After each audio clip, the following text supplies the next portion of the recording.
बिस्मिल्लाहिर्रहमानिर्रहीम वला तक़्तुलू औलादकुम खश्यत इन्फ़ाक़ सदक़ल्लाहुल अज़ीम। मुअज़्ज़ज़ सामीन किराम, अज़ीज़ान गिरामी, प्यारे बच्चों और घरों में बैठी हुई पर्दानशीन ख़वातीन,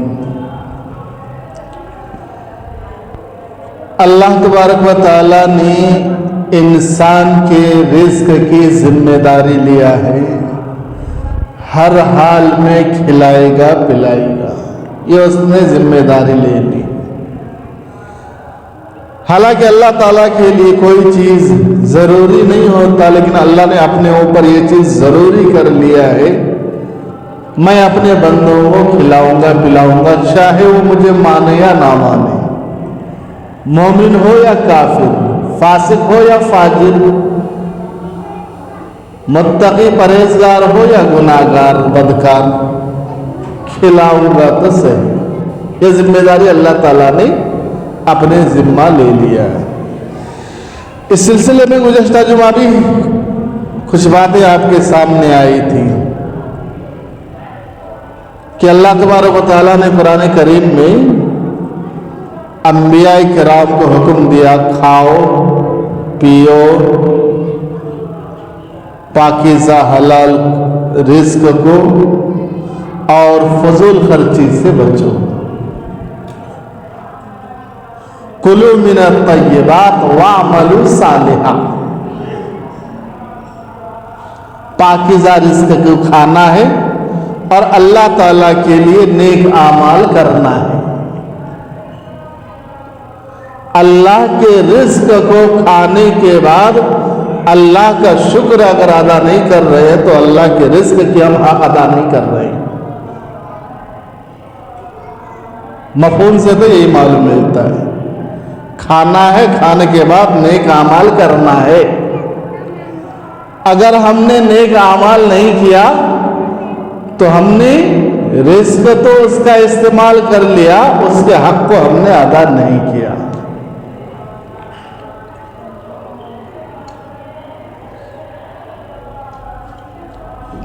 बुजुर्गान दीन, सहाबाए किराम, अइम्माए मुज्तहिदीन, ये वक्त के बड़े बड़े उलमा, सलहा, ज़ुहदा, अइम्मा, ये भी होते थे। साथ साथ एक बेहतरीन ताजिर, बिजनेसमैन भी होते थे। ये सहाबियत के खिलाफ नहीं है, बुजुर्गी के खिलाफ नहीं है, अइम्माए मुज्तहिदीन के खिलाफ नहीं है, तक़वा के खिलाफ नहीं है, तहारत के खिलाफ नहीं है। अच्छा मेहनत से रिज़्क़ कमाना, इसका हुक्म दिया है अल्लाह ताला ने। हज़रत उमर सिद्दीक़ रज़ी अल्लाह तआला अन्हु बहुत बड़े ताजिर थे। हज़रत उस्मान गनी रज़ी अल्लाह तआला अन्हु बहुत बड़े ताजिर थे। उनके तिजारत के माल मुल्क शाम से मिस्र तक फैला हुआ था। एक जंग में 70 ऊंट, बाज़ रिवायत में आता कि 700 ऊंट साजो सामान के साथ, एक ऊंट के अंदर कितना सामान आता है, साजो सामान के साथ 700 ऊंट अल्लाह के रसूल सल्लल्लाहु अलैहि वसल्लम को दान किए, हदिया किए। एक जंग के मौके पर अपने कमीज के दामन में ऐसे पूरे अशरफियाँ भर करके ला करके अल्लाह के रसूल सल्लल्लाहु अलैहि वसल्लम के सामने उंडेल दिया, अल्लाह के रसूल ये आप इस्तेमाल कीजिए।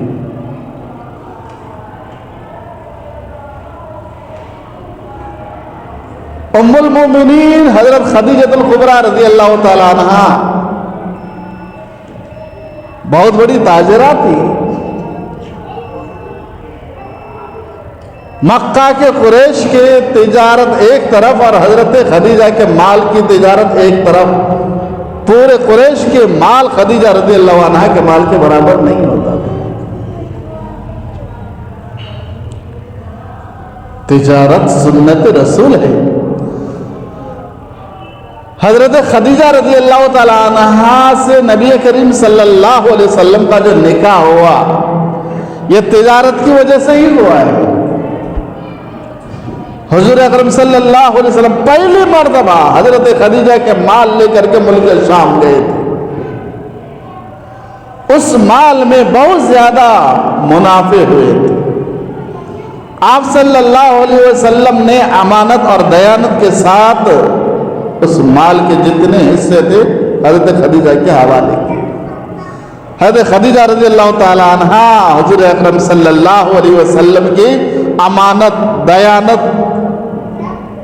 देख करके निकाह का पैगाम भेजा। कौन सी औरत? जिस औरत की उम्र 40 साल की, 3 मर्तबा बेवा हो चुकी है, बच्चे भी है, वो खातून एक 25 साल के नौजवान को निकाह की ऑफर दे रही है। लेकिन ये खातून मामूली नहीं है, बहुत बड़ी मालदार खातून। उनके लिए रिश्तों की कमी नहीं थी। कुरैश के बड़े बड़े सरदार उनसे निकाह कर सकते थे, लेकिन उन्होंने कसम खा ली थी अब मैं निकाह नहीं करूंगा।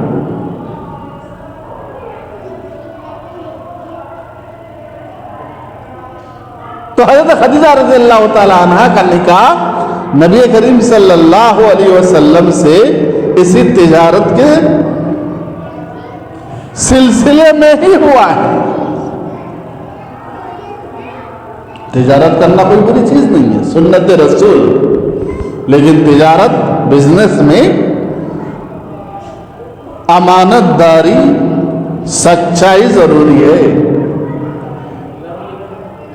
सच्चाई जरूरी है, अमानतदारी जरूरी है। आजकल छोटे से छोटे कारोबार कर रहे हैं, क्योंकि कारोबार में झूठ बोलना पड़ता, नहीं करेंगे तो कारोबार ही नहीं चलेगा। ये लोगों ने अपना खुद बना लिया है, कारोबार में अगर झूठ नहीं बोलेंगे तो नहीं चलेगा। कारोबार में अमानतदारी, सच्चाई, दयानतदारी अगर है तो उस कारोबार में बरकत है। उस कारोबार से जो मुनाफे आएंगे उसमें बरकत है। अगर अमानतदारी नहीं है, दयानतदारी नहीं है, सच्चाई नहीं है, झूठ बोल करके कारोबार कर रहे हैं, अगरचे आप मुनाफे बहुत कमा लेते हैं लेकिन उसमें बरकत बिल्कुल नहीं होती है। लाखों का टर्न होता है हर दिन के, लाखों का।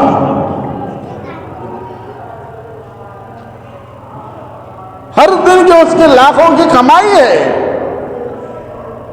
लेकिन उसको दिली सुकून नहीं है, रूहानी सुकून नहीं है, पैसों की कमी नहीं है। घर बार कारोबार बहुत फैला हुआ है, चलने के लिए बेहतरीन तेज रफ्तार गाड़ियां हैं, रहने के लिए फलक बोस इमारतें हैं, खुद्दाम नौकर चाकर उसके घर में उसके दहलीज में पड़ा हुआ रहता है। उसके कारोबार में हजारों मुलाजिमीन रहते हैं, लेकिन रूहानी सुकून नहीं है। क्यों? इसलिए कि वो जो कारोबार कर रहा है उसमें दयानत नहीं है, उसमें सच्चाई नहीं है। झूठ बोल करके अगर कारोबार करेंगे, मुनाफे अगरचे आपको मिलेंगे लेकिन बरकत नहीं होंगी। और ऐसे लोगों के लाखों करोड़ों पैसे ऐसे ही हराम में खर्चा हो जाते हैं, फालतू के कामों में खर्चा हो जाते हैं, या नहीं तो कम से कम दवाखानों में हजारों लाखों करोड़ों के बिल बन जाते हैं। हराम तरीके से कमाया, हराम में जा रहा है। झूठ बोल करके कमाया था, फिर हराम में जाकर के खर्चा हो रहा है। तो तिजारत के उसूल में से अहम उसूल यह है कि उसमें सच्चाई हो, दयानतदारी हो, अमानतदारी हो। ये अगर नहीं रहेगा, खुदा की कसम उस पैसे में बरकत नहीं होगी, नहीं होगी, बिल्कुल नहीं होगी। तो कारोबार करिए, शौक से करिए, सुन्नत रसूल है, करिए, करना चाहिए। पैसे कमाना चाहिए, ज्यादा से ज्यादा पैसे होना चाहिए, लेकिन सच्चाई के साथ सच्चाई को नहीं छोड़ना। जो लुकमा आप घर वालों को, बीवी बच्चों को खिलाएंगे वो सच्चाई के साथ कमाया हुआ लुकमा होना चाहिए।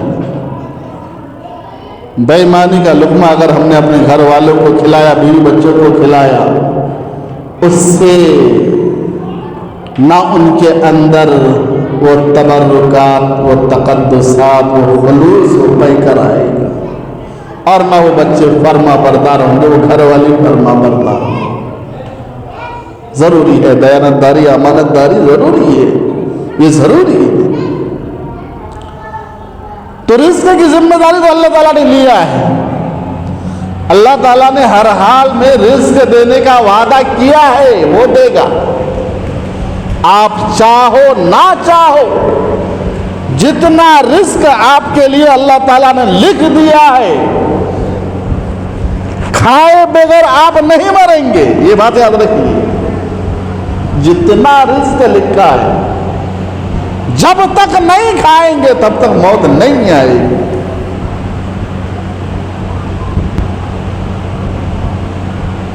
असबाब को इख्तियार करना चाहिए। जो असबाब अल्लाह तबारक व तआला ने पैदा किया उसको इख्तियार करना चाहिए, लेकिन रिज़्क़ अल्लाह ताला देता है, खिलाता है।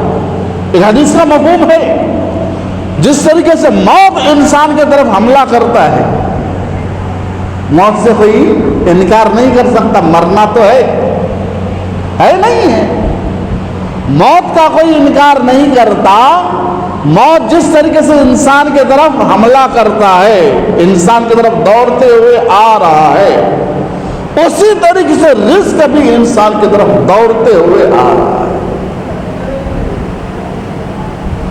बगैर अपने हिस्सा के रिज़्क़ खाए आप मर नहीं सकते, हम मर नहीं सकते, हमारी मौत आ नहीं सकती जब तक हम अपने हिस्सा के रिज़्क़ को ना खा लें।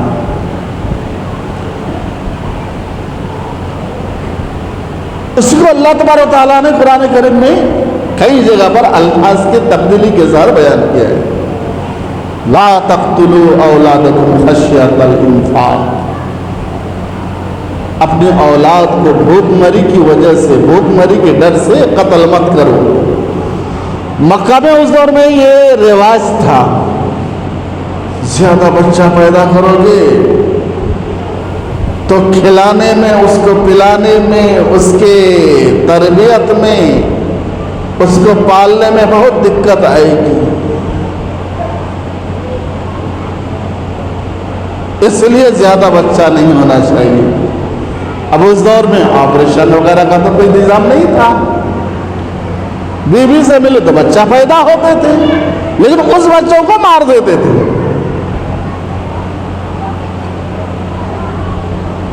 बच्चियों को जिंदा दरगोर कर देते थे।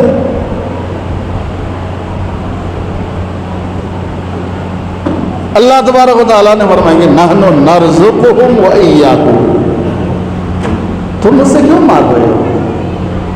रिज़्क़ के डर से। अरे हम उसको रिज़्क़ देते हैं, तुमको भी रिज़्क़ देते हैं। पहले उसका तज़किरा आया, उसको यानी बच्चों को, हम बच्चों को रिज़्क़ देते हैं, तुमको भी रिज़्क़ देते हैं। मालूम क्या हुआ? हमारे घर जो रिज़्क़ आ रहा है हमारे बच्चों की वजह से आ रहा है, उनके तुफैल में रिज़्क़ आ रहा है, उनके बरकत से हमारे घर रिज़्क़ आ रही है। अल्लाह ताला फरमा रहे हैं नहनु नर्ज़ुकुहुम व इय्याकुम। और हदीस में भी है, नबी करीम सल्लल्लाहु अलैहि वसल्लम ने फरमाया कि तुम्हारे घर में जो रिज़्क़ आता है तुम्हारी बीवियों और बच्चों की वजह से आता है, उनके तुफैल में तुम्हारे घर रिज़्क़ आता है। तो रिज़्क़ की जिम्मेदारी जब अल्लाह ताला ने ले लिया है तो हम बेईमानी शैतानी क्यों करना, झूठ क्यों बोलना है? अल्लाह तबारक व तआला खिलाएगा, हर हाल में खिलाएगा। जो रिज़्क़ है आपका, जो आपके लिए अल्लाह ताला ने मुतय्यन कर दिया है इतना रिज़्क़ खाने के लिए, वो खिलाएगा। ऐसे एक सरफिरा किसी आलिम से पूछ लिया, अल्लाह ताला बिला वास्ता खिलाएगा? मैं कुछ ना करूं फिर भी खिलाएगा? तो उसका जवाब तो ये है कि कुछ तो करना पड़ेगा आपको। असबाब अल्लाह ताला ने रखा है, असबाब इख्तियार करो, फिर अल्लाह ताला रिज़्क़ देगा। वो बेचारा कह दिया तुम कुछ नहीं करोगे फिर भी वो खिलाएगा। अब ये संकी दिल में ये सोचने लगा, मैं देखता हूं किस तरीके से अल्लाह ताला बगैर असबाब के खिलाता है। खाने का टाइम हुआ, सुबह के वक्त अम्मा बुला रही है, नहीं मुझे नहीं खाना है। दोपहर हो गया, फिर अम्मा बुला रही, अब्बा बुला रहे, खाना खा लो, नहीं मुझे नहीं खाना है। शाम का वक्त हो गया, घर वाले पूरे परेशान, क्यों नहीं खा रहा है? सब कोई जबरदस्ती करने लगे तो घर छोड़ करके भाग गया। घर में रहूंगा तो ये लोग जबरदस्ती खिलाएंगे, मुझे देखना है अल्लाह ताला कैसे बगैर असबाब के खिलाता है। घर छोड़ करके भाग गया, बयाबान में चला गया, जंगल में चला गया, एक झाड़ के ऊपर, दरख्त के ऊपर चढ़ गया। दरख्त के ऊपर चढ़ कर कहा कि हाँ ये जगह अच्छी है, यहां कोई मुझे नहीं खिला सकता, यहां मैं सेफ हूं, यहां कोई जबरदस्ती मुझे नहीं खिला सकता। उधर से काफिला आ रहा था तो उस दरख्त के नीचे साया देखा, छांव के नीचे बैठ करके उन लोगों ने खाना बनाया। खाना दस्तरखान पे लगाया। अब खाने ही वाले थे, इतने में डाकुओं के आने की आवाज आई, डाकू आ रहे हैं हमला करने के लिए। तो काफिला वाले उनसे बचने के लिए खाना वैसे ही छोड़ करके भाग गए। खाना दस्तरखान पे रखा हुआ है, सब भाग गए। काफिला वाले अपने मालो मता को लेकर के भाग गए, खाना वैसे ही छोड़ दिया। और ये शख्स उस दरख्त के ऊपर से सब कुछ देख रहा है।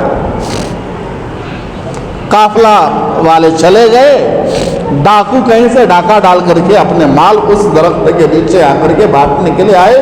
यहां देखा तो खाना बना हुआ है, खाना तैयार है, दस्तरखान तैयार है। सरदार ने कहा कि बहुत अच्छी किस्मत है, आज डकैती की है, वहां भी बहुत पैसा मिल गया, यहां दस्तरखान भी तैयार है।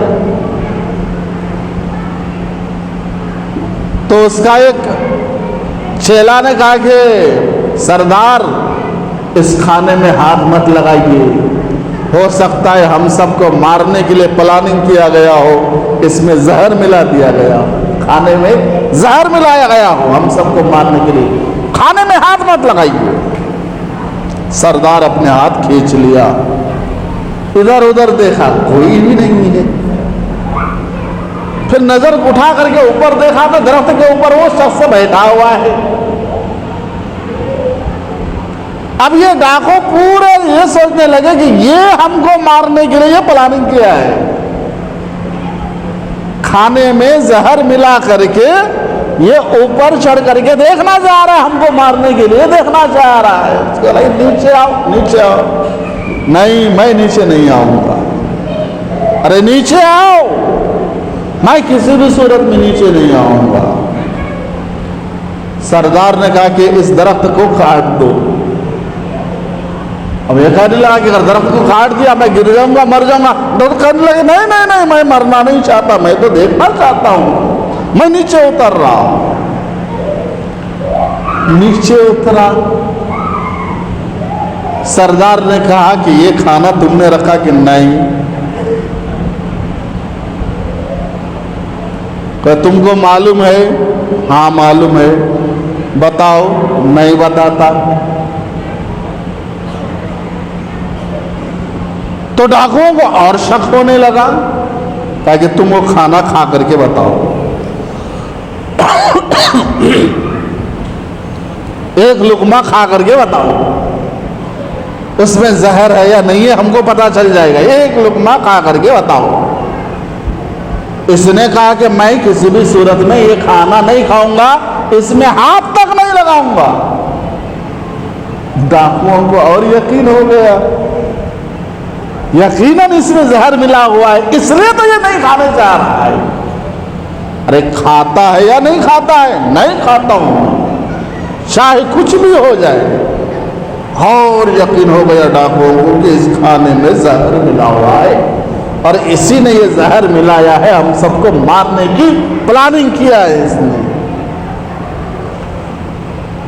बहुत कोशिश किया खाने के लिए, मारा खूब मार रहा है लेकिन खाने के लिए तैयार नहीं है।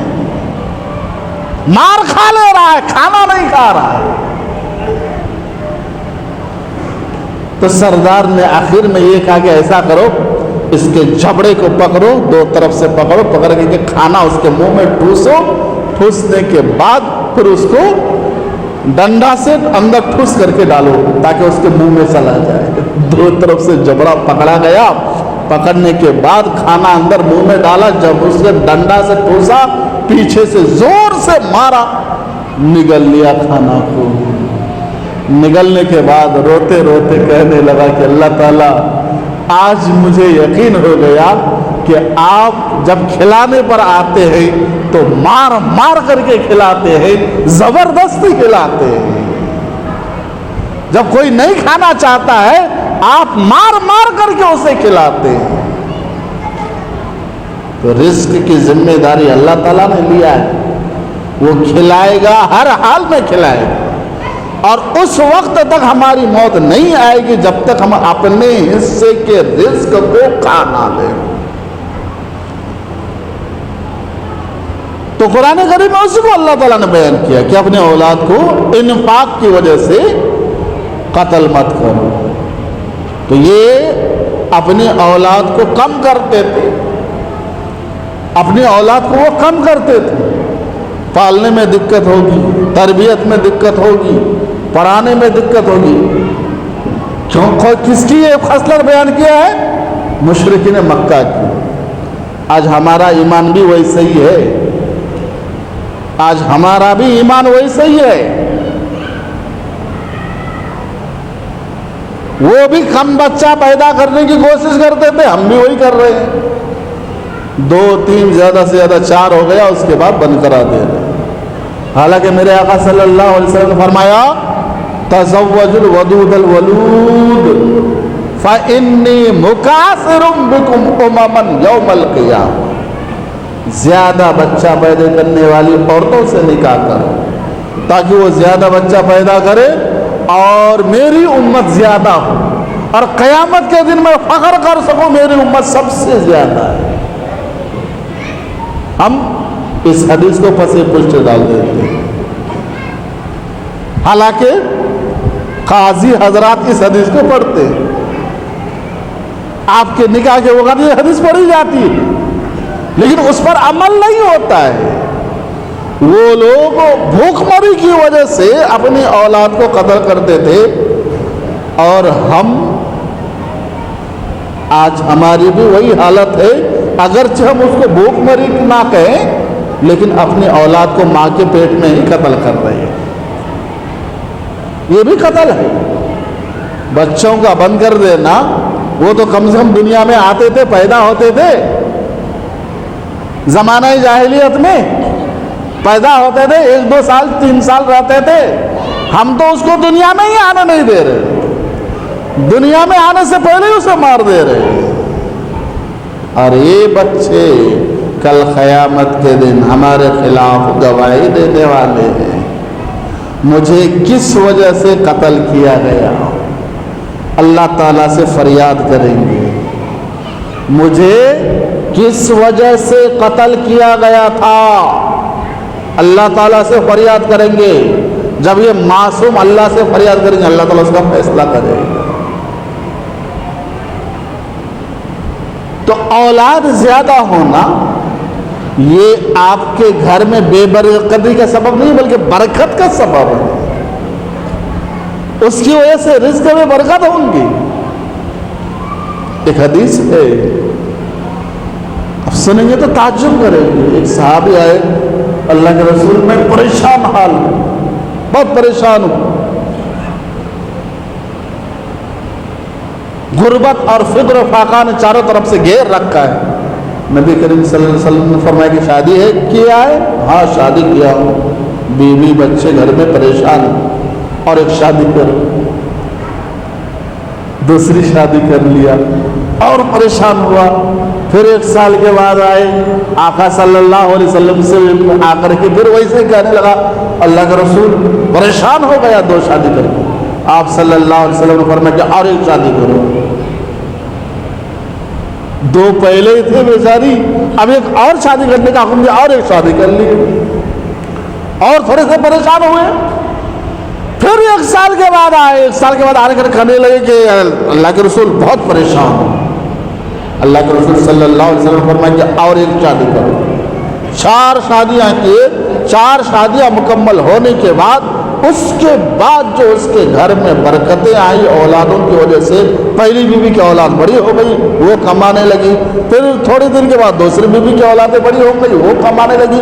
इतनी बरकत हुई उसके माल में कि आप ताज्जुब कर शुमार नहीं कर सकते, इतने माल दौलत अल्लाह तबारक तआला ने उसको अता कर दिया। तो सारी बातों का खुलासा ये है, माल दौलत कमाना बुरी बात नहीं है। माल दौलत कमाइए लेकिन दयानत और अमानत के साथ, सदाकत के साथ, सच्चाई के साथ। जो लुक़मा आप अपने बीवी बच्चों को देंगे वो सच्चाई के साथ हो, ताकि वो लुक़मा उनके बदन को लगे, उनकी इबादत को लगे। दुआ है अल्लाह ताला से, अल्लाह ताला हमें कहने सुनने से अमल की तौफीक फरमाए, नेक अमल की तौफीक फरमाए, बद अमल से मग़फ़िरत फरमाए, रिज़्क़ हलाल हमें अता फरमाए। आमीन या रब्बल आलमीन। अल्हम्दुलिल्लाहि रब्बिल आलमीन।